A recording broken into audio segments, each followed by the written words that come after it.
Hello, it's great to have you here. If you enjoy thrilling romances, please like and subscribe to the channel so you don't miss any stories. The sun of 1888 was an unforgiving master in this part of the territory. It baked the earth until it cracked like old pottery and bleached the tall grasses to the color of bone. For Nathaniel, however, it was simply a measure of the day's work.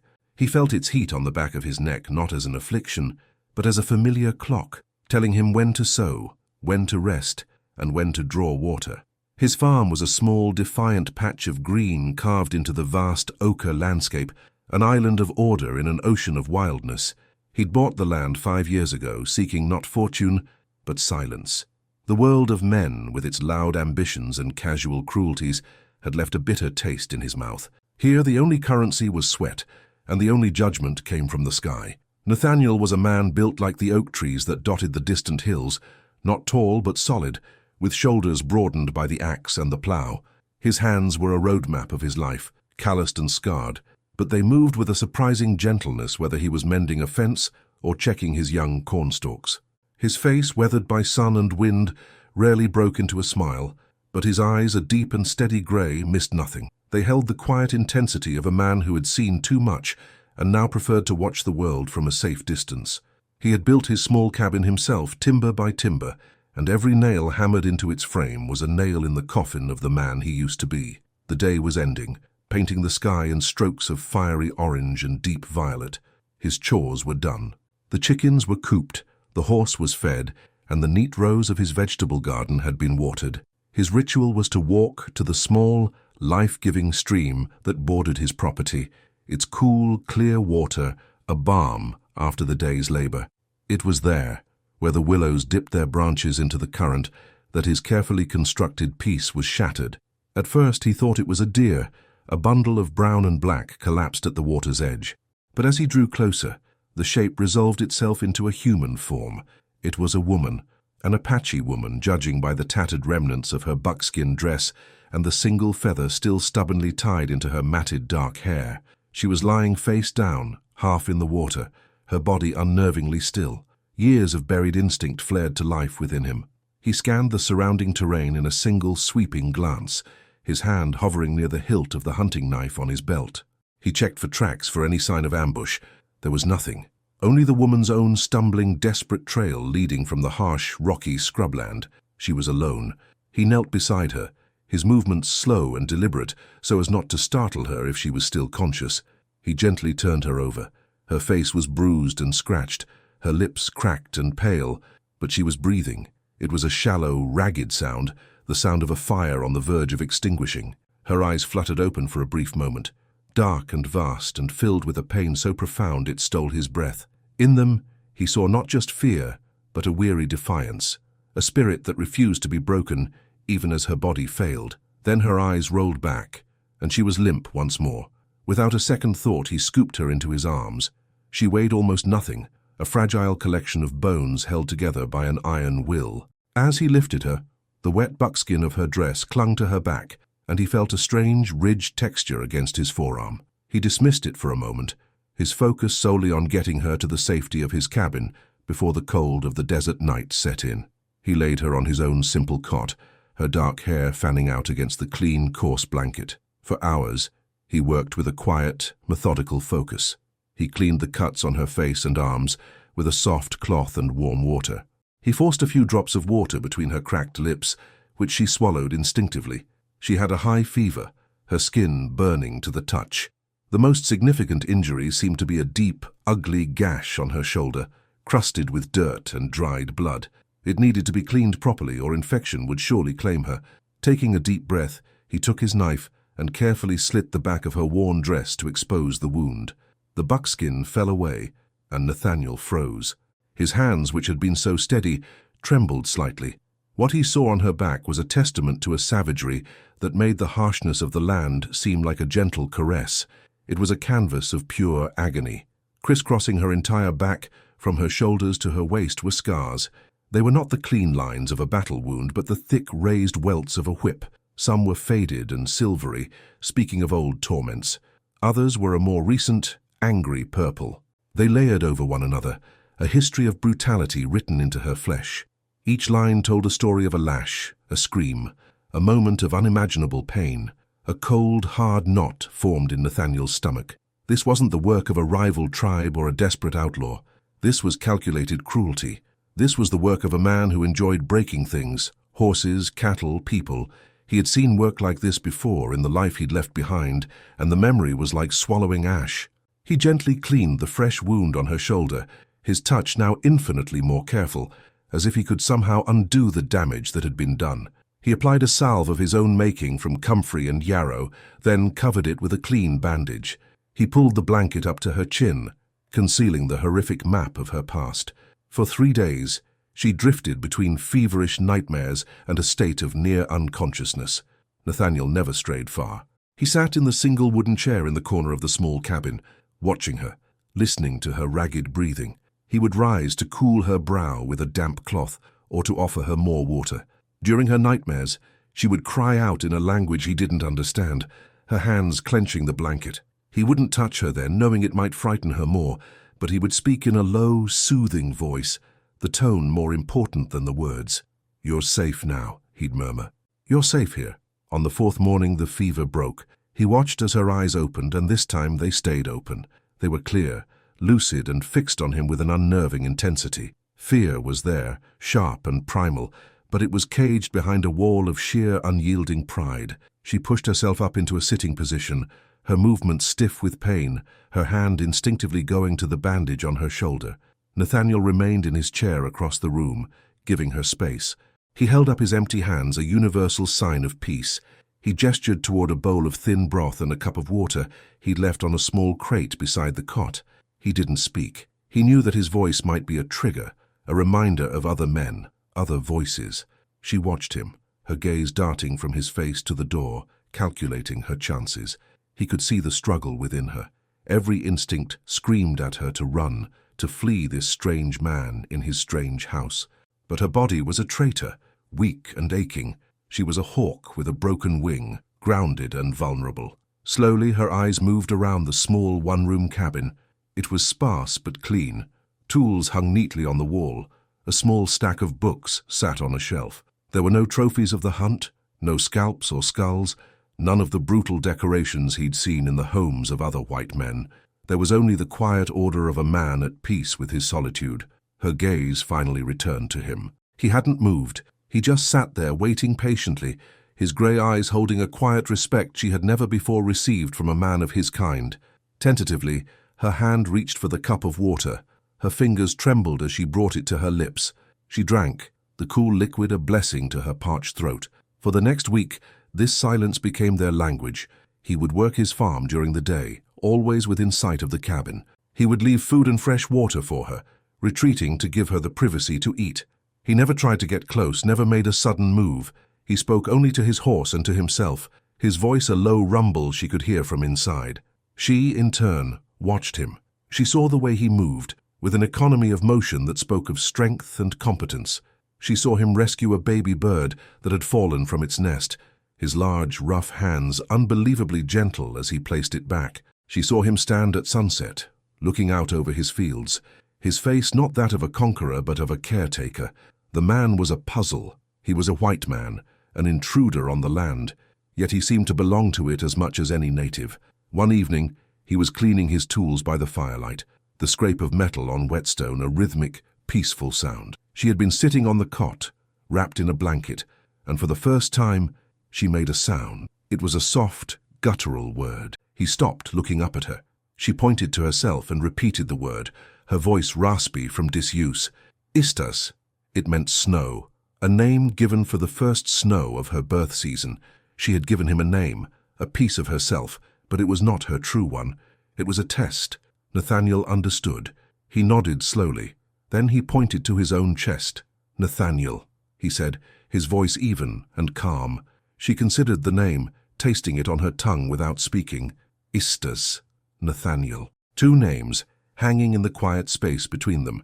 It wasn't a conversation, not yet, but it was the beginning of a crack in the wall of silence, a tiny seed of trust planted in a field of pain and fear. And for Nathaniel, looking at the proud, wounded woman before him, it was more than enough. The days that followed settled into a quiet rhythm, a silent dance of two solitary souls orbiting one another. River Star, as she now allowed herself to be called in the privacy of her own mind, began to heal. The wound on her shoulder closed, knitting into a fresh pink scar that joined the constellation of old cruelties on her back.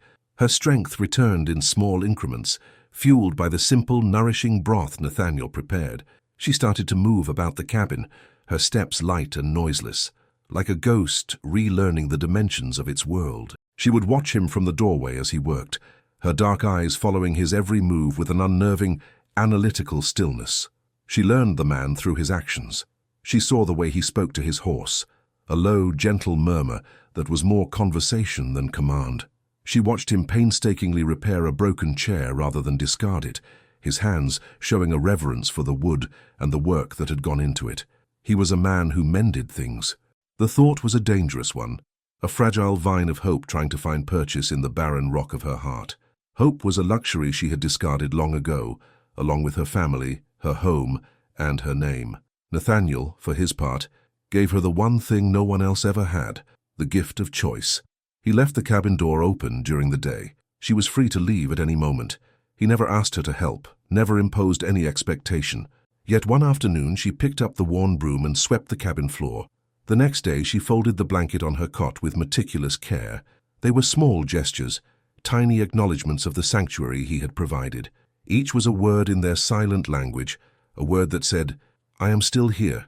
I have not run." One evening he returned from the fields to find a small, intricate figure of a hawk, woven from dried grasses, sitting on his table. He picked it up, marveling at the skill in its creation.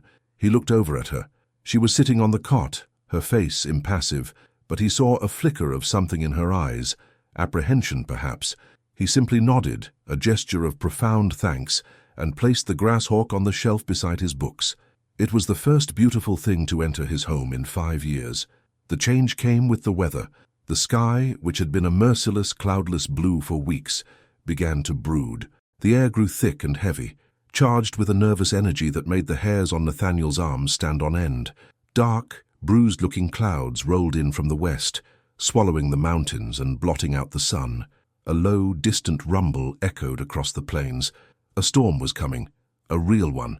As the first drops of rain began to fall, fat and heavy, spattering against the dry earth, Nathaniel secured the cabin. He barred the door, shuttered the single window and lit the lantern, casting a warm, golden glow that pushed back against the growing gloom. Outside, the wind began to howl, a mournful cry that rose and fell in pitch. He glanced at River Star. She was sitting bolt upright on the cot, her body rigid, her hands clutching the blanket so tightly her knuckles were white. Her eyes were wide, fixed on the shuttered window, as if she could see the tempest outside. The distant rumbles were growing closer, more violent. Then came the first real clap of thunder. It wasn't a rumble, it was a physical blow, a deafening crack that seemed to shake the very foundations of the cabin. River Star flinched as if struck. A small, choked cry escaped her lips. Her breathing became shallow and rapid, her eyes darting around the small space like a trapped animal. The lantern light flickered across her face, illuminating a terror so raw it made Nathaniel's own heart ache in sympathy. He moved slowly, deliberately, not wanting to frighten her further. He sat down in his chair, a few feet away from her. "It is only the sky," he said, his voice low and steady, a calm anchor in the raging storm. "The sound cannot harm you here. You are safe." Another crash of thunder, this one even louder, directly overhead. It was followed by the deafening roar of rain lashing against the roof. River Star squeezed her eyes shut, a single tear tracing a path through the dust on her cheek. The memories she had fought so hard to bury were being unearthed by the storm's fury. The sound was the same, the sound of explosions, of rifles, of a world ending. "My name," she whispered, her voice a broken rasp. "It is not Istus, it is River Star." Nathaniel remained silent, letting her words hang in the air. He knew this was a threshold. The storm had broken not just the sky, but the dam of her silence. "They came at dawn," she began, her voice gaining a haunting, distant quality as she spoke. She wasn't talking to him anymore. She was reliving it. The sky was dark like this. There was thunder, but it was not thunder. It was the sound of Croft's rifles. The name hit Nathaniel like a physical blow.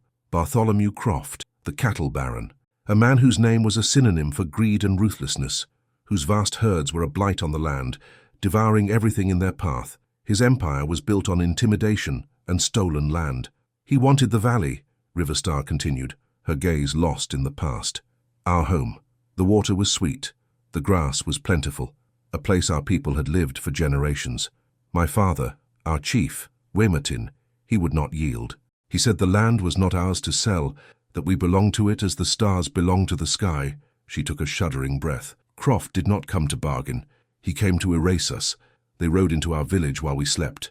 They set fire to the lodges. The screams is the smell of smoke and blood. Her voice cracked, and for a moment she couldn't continue. The wind howled outside, a fitting chorus to her tale of sorrow. My brother, Ahote, he was brave. He ran to fight them, with only a knife. They shot him down. I saw him fall. My mother, she ran to him, and they did not spare her. Her body began to tremble uncontrollably. My father, Wemertin, he fought like a great bear, trying to give the women and children time to escape. But there were too many. They shot him in the back. Nathaniel's hands clenched into fists in his lap, his knuckles turning white.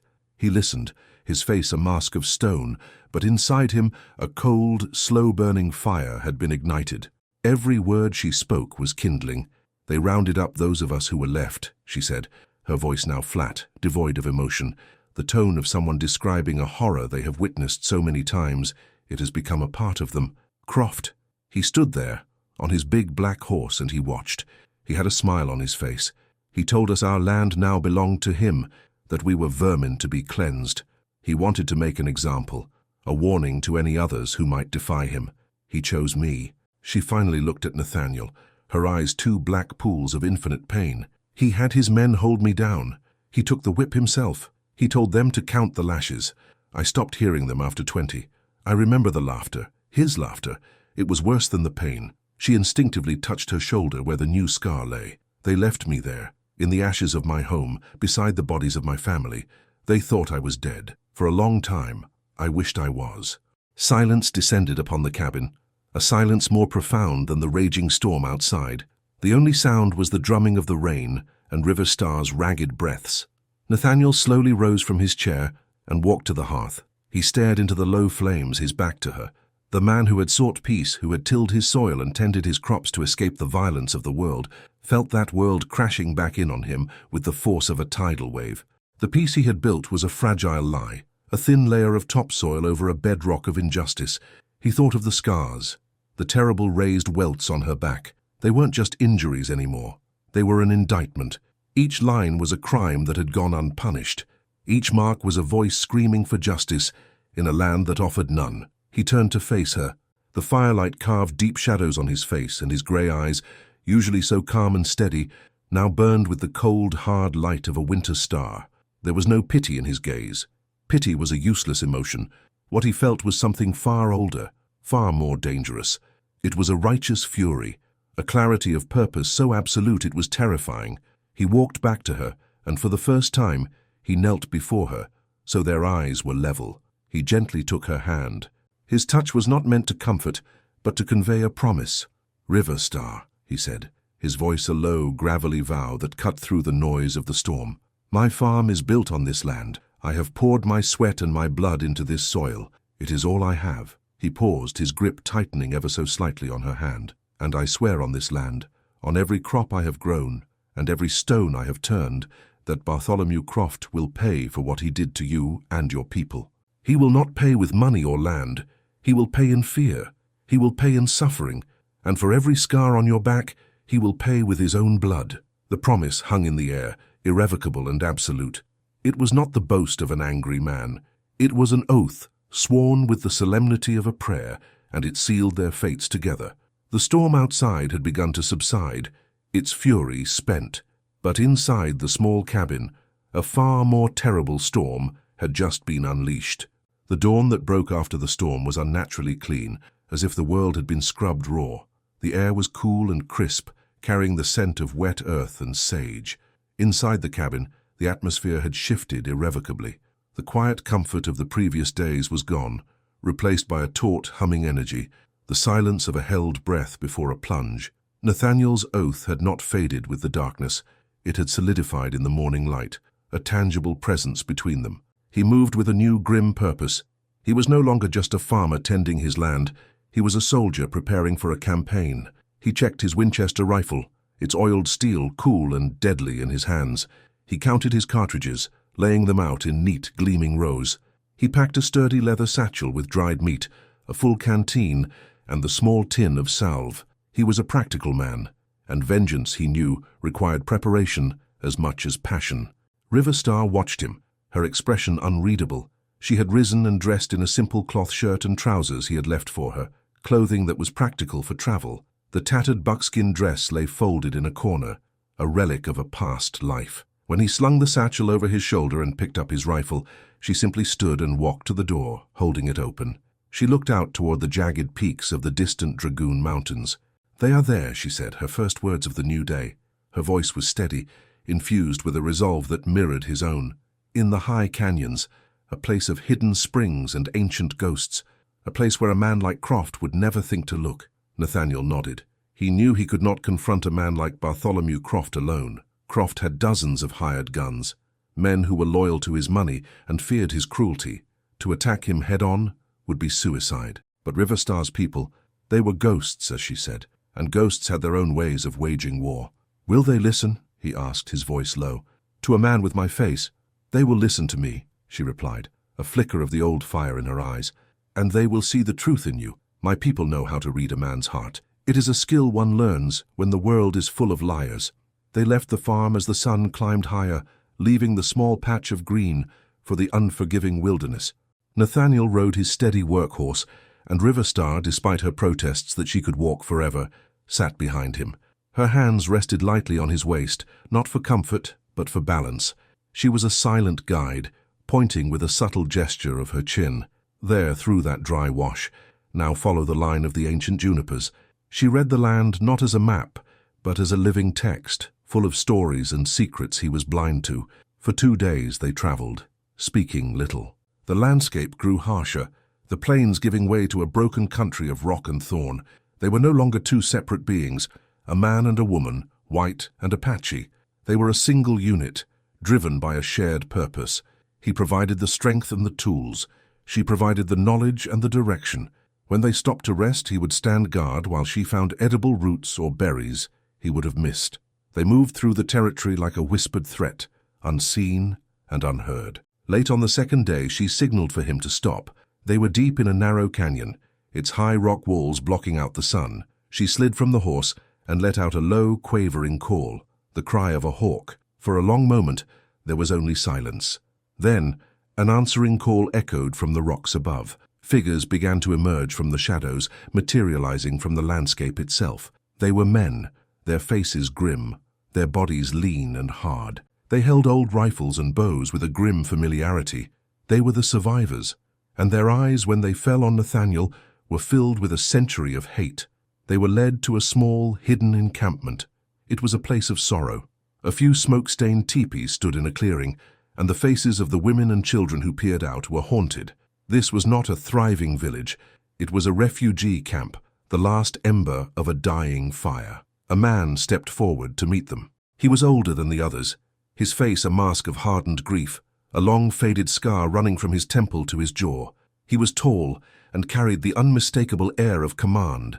His eyes, dark and piercing, ignored River Star and fixed on Nathaniel with pure, undiluted venom. "You bring a white man to this place, daughter of Wemertin," he said, his voice a low growl. His words were in the Apache tongue, but his meaning was clear.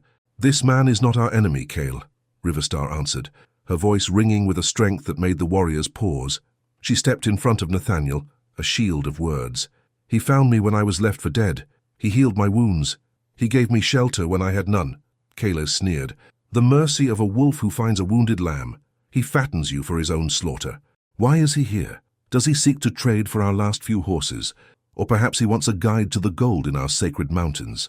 "He is here," River Star declared, her voice rising, "because he has sworn an oath in blood to see Bartholomew Croft pay for what he did to us." A murmur ran through the assembled people. The name of Croft was a curse, a poison on their tongues. Kaylee's expression hardened further. "An oath? The promises of a white man are worth less than the dust on my moccasins. They speak of honor while they steal your land. They sign treaties with one hand and load their rifles with the other. This man is no different. He took a menacing step toward Nathaniel. I should kill you where you stand, for the trespass alone. Before anyone could move, Nathaniel spoke. His voice was calm, but it cut through the tense air. You could, he said, meeting Kayle's gaze without flinching. I am one man. You are many. It would be easy. He unslung his rifle, and holding it by the barrel offered it butt first to Kayle.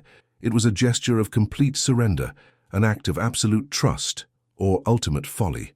The warriors tensed, ready to strike. I did not come here to lead you, Nathaniel continued, his voice even. I did not come to save you. I cannot bring back your dead or restore your lands. Those things are gone. I came here as an ally. The man who destroyed your family left a witness. The woman you see before you. Her story has become my story. Her enemy is now my enemy. He looked from Kayle to the faces of the others. Croft is a disease. He will not stop until he has consumed everything. You hide here, and you will survive for a time. But he will find you eventually, or you can fight. Not in the open, not like a glorious battle to be sung about later, but in the shadows, like a fever. We can bleed him. We can turn his own greed against him. We can make his life a living hell until he is weak, isolated and ready to be destroyed. He paused, letting his words sink in. My farm is a day's ride from his main ranch. It can be our base. My knowledge of their ways, combined with your knowledge of this land, we can be the poison in his water. I am offering you not salvation. I am offering you a chance for justice, and I am willing to die for it. Silence. Kayle stared at the rifle offered to him, then back at Nathaniel's steady grey eyes. He saw no deception there, no condescension. He saw only a simple, terrible truth. He saw a man who had made a promise and intended to keep it, no matter the cost. He looked at Riverstar, who stood beside Nathaniel, her face proud and defiant. She had been returned to them, and she had brought this strange, dangerous hope with her. Slowly, Kayle reached out and pushed the rifle back toward Nathaniel. Keep your weapon, he said, his voice rough with emotion. You will need it. He turned to his people. The white man speaks with a straight tongue. He offers not empty words, but a blade. We have hidden in sorrow long enough. It is time we reminded Bartholomew Croft that the Apache do not die so easily. A murmur of agreement, then a low, powerful cheer rippled through the small crowd. It was the sound of hope being rekindled in the darkest of places. That night they sat around a small, smokeless fire, the faces of the unlikely allies illuminated in the flickering light. Kayle, Riverstar, Nathaniel, and the other warriors. There were not many of them, less than 20 men of fighting age, but their eyes burned with a new fire. The planning began. They spoke of supply lines, of water holes, of cattle paths. They spoke of sabotage and fear. They were no longer victims hiding in the mountains. They were hunters. And the harvest of vengeance was about to begin. The campaign of shadows was brutally effective. For weeks, the alliance of the farmer and the Apache bled Bartholomew Croft's empire, cut by cut. A supply wagon would be found mired in a deliberately flooded wash, its goods ruined. A prize bull would vanish from a pasture, its tracks disappearing into the rocks. Small herds of cattle were driven into the Badlands, scattered to the four winds. Croft's hired guns grew jumpy, firing at shadows, their fear of the unseen enemy far greater than their loyalty to his coin. Men started to desert, whispering tales of ghosts in the canyons, of a silent, invisible war they could not win. Croft, insulated by his wealth and arrogance, was slow to understand. He raged, he threatened, he doubled the pay of his remaining men, but the incidents only grew bolder. He was a king in his own mind, and his kingdom was crumbling around him. Finally, through a terrified deserter's rambling account, a single detail pierced his fury. The attacks had a pattern, a locus. They all seemed to originate from the direction of the desolate lands bordering the small, insignificant farm of a quiet man named Nathaniel. The realization struck Croft not as a strategic insight, but as a personal insult. That this dirt-scratcher, this nobody, would dare to conspire against him was an affront to the natural order of things. Blind with rage and desperate to reassert his dominance, he abandoned all caution. He would not send a handful of men. He would go himself. He would ride down on that pathetic farm with every man he had left and burn it to the ground. He would salt the earth and hang the farmer from his own porch beam as a final, definitive warning. The warning of their approach came not as a shout, but as a flicker of light, a signal mirror flashing from a high ridge, a message from one of Kayle's lookouts. Inside the cabin, Nathaniel finished checking his rifle. He and Riverstar exchanged a single potent look. There was no fear, only a grim finality. The hunt was over. The beast was coming to them. Nathaniel's farm was no longer a place of peace. It had been transformed into a death trap. The Apache warriors were hidden, silent and lethal, in the tall rows of corn, in the hayloft of the barn, among the willows by the stream. Every furrow in the field, every shadow cast by a fence post was a potential advantage. Croft and his 20 riders appeared on the horizon, a dark, thundering wave of impending violence. They rode with the reckless arrogance of men who believe their numbers make them invincible. They charged toward the cabin, their war cries tearing through the quiet afternoon air. They were halfway across the main field when the first volley of arrows hissed out of the corn. Horses screamed and reared, throwing their riders. Confusion erupted. Croft's men fired their rifles wildly into the green stalks, but they were shooting at phantoms. From the opposite side, from the barn, 2 more riders fell, picked off by the deadly accuracy of Kayleigh's old but steady rifle. "Burn it! Burn it all!" Croft bellowed, his face purple with rage, pointing his pistol at the small cabin. A small group of his men dismounted and ran for the cabin, carrying torches. This was the moment Nathaniel had been waiting for. From the cabin's single window, his Winchester barked. The first man with a torch fell, the second hesitated, and that hesitation was fatal as another arrow found its mark. The attack on the cabin faltered. The battle devolved into a chaotic skirmish. It was exactly what the Alliance had planned. Croft's men were cowboys and gunslingers, used to open fights or shooting unarmed men in the back. They were completely unprepared for this kind of warfare, where the enemy was everywhere and nowhere at once. They were being hunted on land the farmer knew by heart, by warriors who were born of the very earth they stood on. Riverstar stood on the porch of the cabin, an old bow in her hands, her movements fluid and deadly. She was not the broken woman Nathaniel had found by the stream. She was a warrior of her people, her eyes blazing with a cold fire as she sent arrow after arrow into the fray.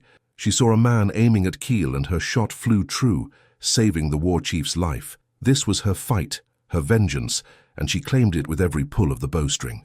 Bartholomew Croft, seeing his force being whittled down, his authority disintegrating in a storm of arrows and precisely aimed bullets, finally locked eyes on the true source of his rage. Nathaniel had stepped out from the cabin, reloading his rifle, using the porch post for cover. With a roar, Croft spurred his horse directly at him, his pistol bucking in his hand. A bullet splintered the wood next to Nathaniel's head, forcing him to duck back. Croft leaped from his horse, a massive, formidable man, and charged the porch. He was done with guns. He wanted to feel this man break in his hands. He crashed into Nathaniel, and the 2 men went down in a brutal tumble of limbs. The rifle skittered away. This was not a duel of skill. It was a brawl, raw and primal. Croft had size and brute strength, his fists like hammers. He landed a heavy blow to Nathaniel's ribs, drawing a sharp gasp of pain. "I'll tear you apart, farmer," Croft snarled, his face a mask of hate. "You and that savage whore you protect." That was his mistake. The mention of Riverstar ignited the cold fury in Nathaniel's soul into a white-hot inferno. He fought back with the desperate strength of a man with nothing left to lose and a sacred promise to keep. He slammed the heel of his palm into Croft's nose, rewarded with the crunch of breaking cartilage. Croft roared in pain and fury, blood streaming down his face. They rolled in the dirt, kicking and clawing. The fight took them away from the cabin, toward the very stream where this story had begun. Croft gained the upper hand, his bulk pinning Nathaniel down, his thick fingers wrapping around Nathaniel's throat. Nathaniel's vision began to swim in black spots, the air cut off from his lungs. His hands scrabbled in the dirt and mud of the stream bank, searching for a weapon, for anything. His fingers closed around a heavy, smooth rock. With the last of his strength, he swung his arm up and brought the rock down on the side of Croft's head. The cattle baron grunted, his grip slackening for just a second. It was all Nathaniel needed. He heaved, reversing their positions, and brought the rock down again and again. Dazed and bleeding, Croft was on his knees. Nathaniel stood over him, his chest heaving, his body a symphony of pain. The fighting around them had died down. The few of Croft's men still standing had thrown down their weapons, surrounded by the grim-faced Apache warriors. Keel and Riverstar approached, their faces hard. Croft looked up at Nathaniel, blood and mud caking his face. You can't," he stammered, his arrogance finally shattered. "There's law." Nathaniel looked past him, to Riverstar. He saw the scars on her face. but he was seeing the ones on her back. He saw her murdered family. He saw her pain. The law of men had not protected her. It was his oath that mattered now. The law, Nathaniel said, his voice a low, chilling whisper, is that a man reaps what he sows. He didn't use the rock again. He retrieved his hunting knife from its sheath. The end was swift, brutal, and just. Bartholomew Croft's reign of terror ended in the mud of the small stream, his own blood turning the clear water red. Silence fell over the farm, broken only by the whisper of the wind through the corn. It was over. In the days that followed, a new kind of peace settled over the land.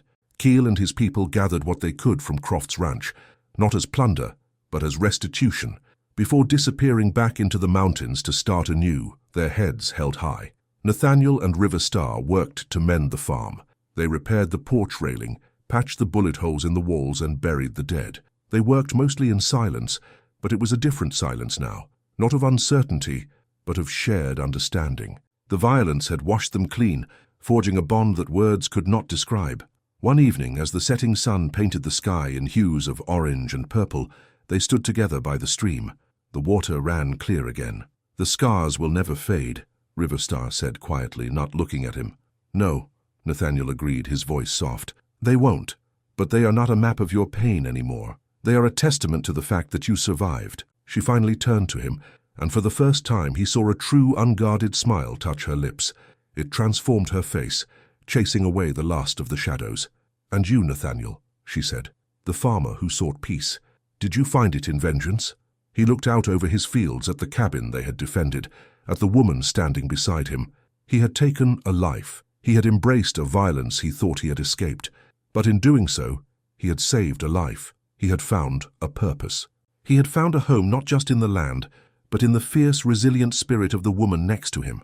"No," he said, turning to meet her gaze, his grey eyes full of a warmth she had never seen before. "I didn't find peace. I found something better." He reached out and took her hand, his calloused fingers lacing through hers. And there, on the land consecrated by their struggle and their victory, they stood together, two survivors watching the sun go down, ready to face the dawn of a new life. True peace is not merely the absence of conflict, but the presence of justice. Sometimes the path to tranquility must be carved through the heart of violence, and the deepest bonds are forged not in comfort, but in the shared struggle for what is right. Vengeance can be a destructive fire, but when it burns in the name of justice, it can also be a cleansing flame that allows for new life and love to grow from the ashes. If this story touched your heart, don't forget to confirm your subscription and leave a like. It helps us a lot.